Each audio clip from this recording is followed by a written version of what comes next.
Hello, kind and good people. Let us trace the history and legend of Cape Kaliakra, Bulgaria, the Balkans. Cape Kaliakra is a rocky peninsula that juts far into the sea. From a distance, it attracts the attention of tourists with its distinctive silhouette. It contains many natural caves that resemble rooms. From the last room in the cliff, there is an arched window overlooking a dizzying abyss, where the waves of the Black Sea crash noisily against the huge rocks piled beneath the narrowest projection of the cape. This part is called the Gate of the 40 Maidens. During the Ottoman invasion, the attackers managed to conquer the coastal settlements. They looted and plundered everything they encountered along the way. They captured 40 young women, choosing the most beautiful ones they could find. The captives were taken to the top of Cape Kaliakra and imprisoned in the last cave, guarded at the entrance. The invaders waited for nightfall so they could light great bonfires and present the beautiful maidens to their most distinguished warriors as a reward for their bravery. The girls, gathered from different villages, did not know one another, but their shared tragic fate brought them together like sisters.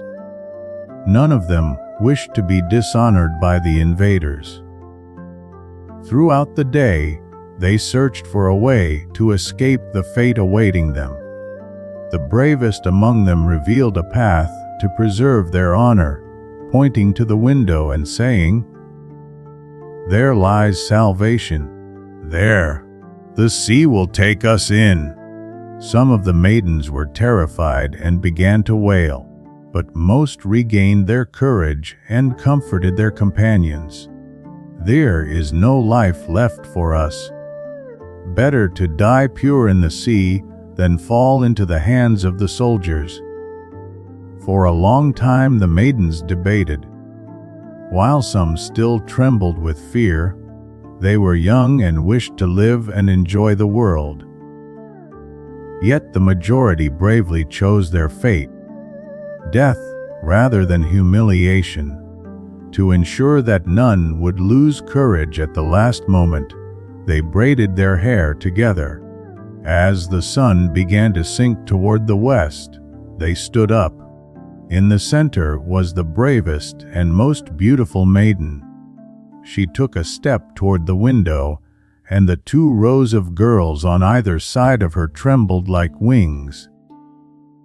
When the soldiers saw them, they looked like a flock of cranes, their garments fluttering and their arms spread wide as they rushed toward the sea.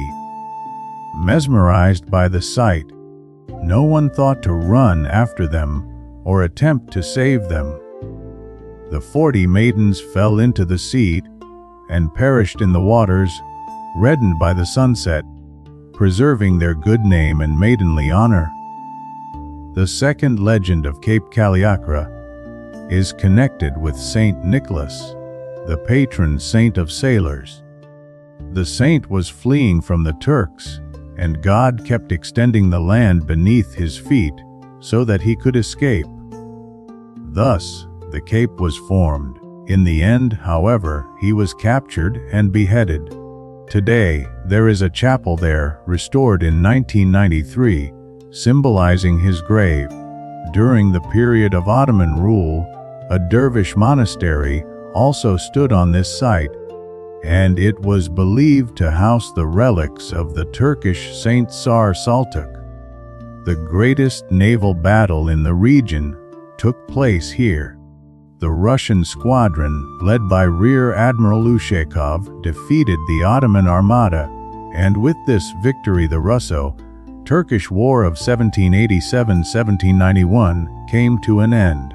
The blood of the fortress defenders soaked into the rocks, which is why they are said to have a crimson-red color. Archaeological remains of the Kaliakra fortress can still be seen on the peninsula today. Cape Kaliakra, pronounced Kaliakra, from the Greek Kalietine Kret, is a long and narrow cape on Bulgaria's northern Black Sea coast, in the southeasternmost part of the Dobruja Plateau. It is located near the villages of Balgarevo and Sveti Nikola, 12 kilometers from Kavarna and 60 kilometers northeast of Varna. The cape extends about 2 kilometers into the sea and resembles a peninsula. It is both a natural and archaeological reserve and one of Bulgaria's 100 national tourist sites. The Cape is home to a museum, a restaurant, a lighthouse, a marine radar station, a meteorological station, and a chapel.